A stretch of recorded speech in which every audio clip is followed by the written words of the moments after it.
하나님의 말씀은 사무엘하 14장 1절에서 11절 말씀입니다. 수르야의 아들 요압이 왕의 마음이 압살롬에게로 향하는 줄 알고 드고아의 사람을 보내 거기서 지혜로운 여인 하나를 데려다가 그에게 이르되 청하건대 너는 상주가 된 것처럼 상복을 입고 기름을 바르지 말고 죽은 사람을 위하여 오래 슬퍼하는 여인같이 하고 왕께 들어가서 그에게 이러이러하게 말하라고 요압이 그의 입에 할 말을 넣어주니라. 드고아 여인이 왕께 아랠 때에 얼굴을 땅에 대고 엎드려 이르되 왕이여 도우소서 하니 왕이 그에게 이르되 무슨 일이냐 하니라. 대답하되 나는 진정으로 과부니이다. 남편은 죽고 이 여종에게 아들 둘이 있더니 그들이 들에서 싸우나 그들을 말리는 사람이 아무도 없으므로 한 아이가 다른 아이를 쳐 죽인지라. 온 족속이 일어나서 당신의 여종 나를 핍박하여 말하기를 그의 동생을 쳐 죽인 자를 내놓으라. 우리가 그의 동생 죽인 죄를 갚아 그를 죽여 상속자 될 것까지 끊겠노라 하노니 그러한즉 그들이 내게 남아있는 숯불을 꺼내 내 남편의 이름과 씨를 세상에 남겨두지 아니하겠나이다 하니 왕이 여인에게 이르되 내 집으로 가라. 내가 너를 위하여 명령을 내리리라 하는지라. 아멘. 오늘 이 말씀의 배경은 우리가 13장에서 기록된 말씀 암논과 다말과 압살롬, 이 다윗의 이복 자녀들 간의 이 비극적인 사건을 기억하셔야 됩니다. 암논은 이 이복 오라버니죠. 이복 오라버니로서 이복 여동생 다말을 강간을 합니다. 또 이 다말과 친 남매지간인 압살롬이 이와 같이 행한 이복 형 암논을 암살하게 되죠. 이러한 비극적인 사건을 기억하면서 오늘의 말씀을 접하고 있습니다. 요압 장군이 이러한 그 다윗의 마음을 알고 있었습니다. 물론 암논을 죽였지만 압살롬이라는 이 아들을 지극히 사랑했거든요. 근데 지금 도망갔습니다. 이방 나라로. 이것을 안 요압 장군이 오늘 한 여인에게 전하는 지혜인지 혹은 계략인지 오늘 본문을 통해서 같이 한번 상고해 보도록 하겠습니다. 여인이 압살롬으로부터 이야기를 듣습니다. 너는 내가 하는 이야기를 갖고 다윗 왕에 가서 내가 너에게 하는 이야기를 그대로 전해라. 압살롬을 살릴 이야기를 지금 이야기하고 있는 겁니다. 여인은 다윗에 가서 자비를 베풀려는 것입니다. 자비를. 이 압살롬에 대해서. 물론 암논을 죽였지만 자비를 베풀어 달라. 여러분, 하나님의 무한하신 자비하심을 지금 여인은 하고 있습니다. 그러나 이것은 큰 함정입니다. 많은 사람들이 하나님의 사랑과 자비하심을 말합니다. 무조건적인 용서를 말합니다. 물론 요압은 이 다윗이 이스라엘의 왕이 되는데 정말 1등 공신입니다. 누구보다도 잘 알고 있습니다. 그 마음을.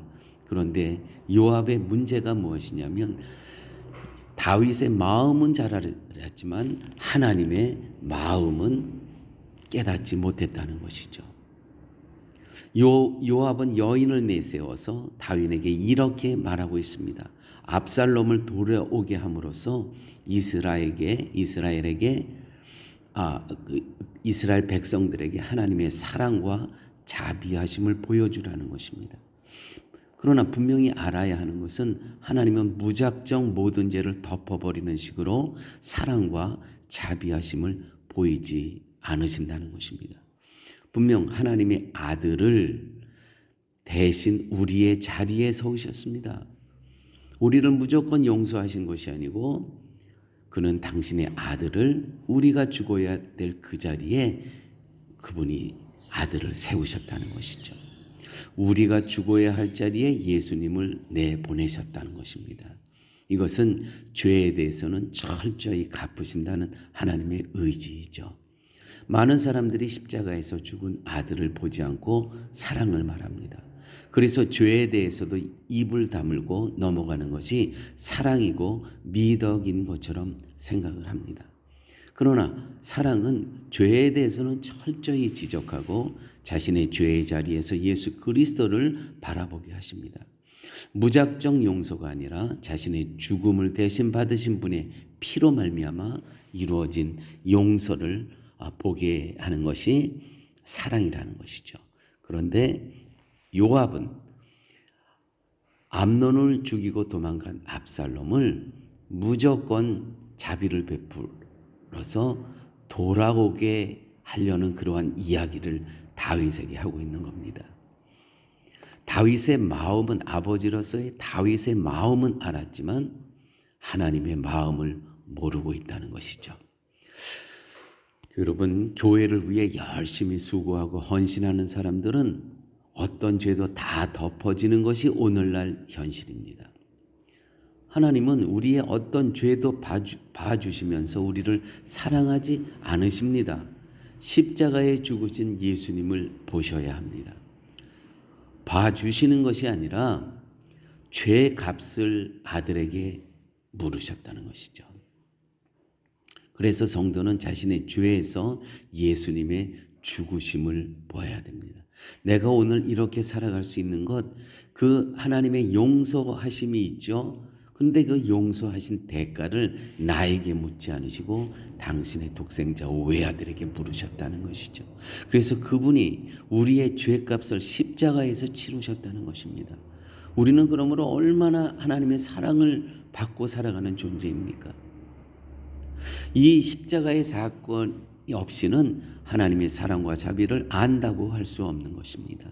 이런 점에서 요압이 여인을 내세워서 압살롬을 돌아오도록 다윗을 부추기는 요압은 하나님의 사랑이 어떤 것인가를 모르고 이렇게 이 계략을 이야기하는 것이고, 그러한 여인의 말에 대해 아들을 지켜주겠다고 나서는 다윗 역시 하나님의 사랑을 제대로 이해하지 못하고 있다는 것입니다.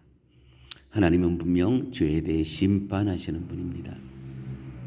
그 마지막 결과가 세상에 대한 철저한 심판이 아니겠습니까? 아들의 심판을 보시고 우리의 심판을 넘어가신다는 것이지, 하나님이 마음이 좋은 분이어서 죄도 그냥 눈 감아주시고 넘어가는 것이 아님을 기억하셔야 됩니다.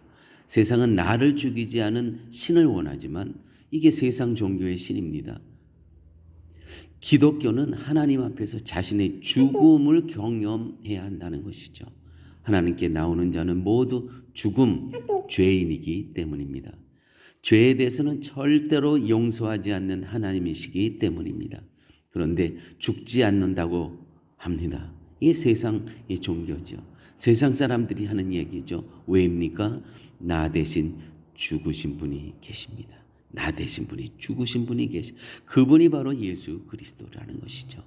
이것이 교회의 하나님의 의가 살아있는 모습이어야 되겠습니다. 아무쪼록 우리 사랑의 교회는 오직 하나님의 의가 살아있는 그러한 교회가 되기를 예수님의 이름으로 축원드립니다. 아버지 하나님, 오늘 말씀을 통해서 우리가 오늘 이 땅을 살아가는 우리의 존재가 얼마만큼 하나님의 사랑을 받고 살아가는 존재임을 깨닫게 하여 주심을 감사합니다.